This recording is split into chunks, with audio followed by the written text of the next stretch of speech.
Brink takes place on the Ark. It's an immense artificial floating city at sea, built as part of a contemporary green vision, but now existing in 2045, and having lost contact about 20 years beforehand with the rest of the Earth, it exists in complete isolation with what were originally sustainable resources now in limited supply. The result of this is that competing social factions have been thrown into an isolated and horrific conflict. We're heading to the Ark's airport. This was the original location that celebrities flew in and out of and had their photo opportunities, but it's also, because it's been deserted and disused for 20 years, the ideal location for me to show you a couple of the game's features in the absence of any enemies.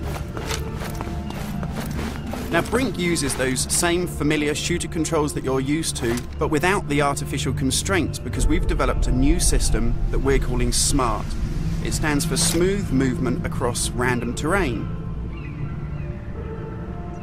If you walk up to something that's an obstacle, just as you would do in any other shooter, you'll stop. But if you want to try and indicate to the game that you want to get somewhere as quickly as possible, using this SMART button, you're able to vault, mantle and climb with ease.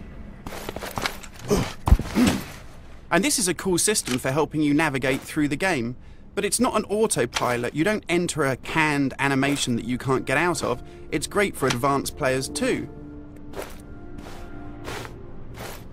If you're approaching an obstacle like a security sensor, and you want to make it through that obstacle without perhaps alerting the enemy to your presence, you could just look up and you'll mantle up and over that automatically.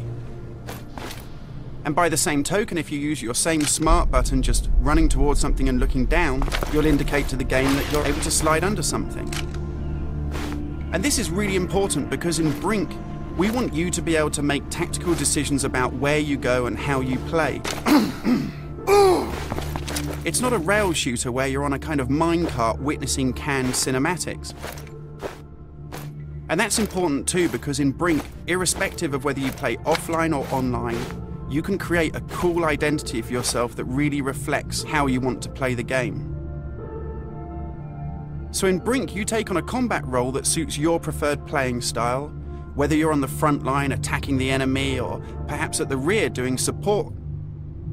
You'll take part in military objectives as part of a coordinated squad. And when you complete these successfully, you'll earn experience points that allow you to unlock cool upgrades for your weapons, really cool abilities that suit the way that you want to play, and also cool outfits that reflect what a badass you are. And you can do this irrespective of whether you play offline in traditional single-player style mode with no internet connection, or play cooperatively with up to 7 friends, or go online and play fully where the entire game is full of strangers.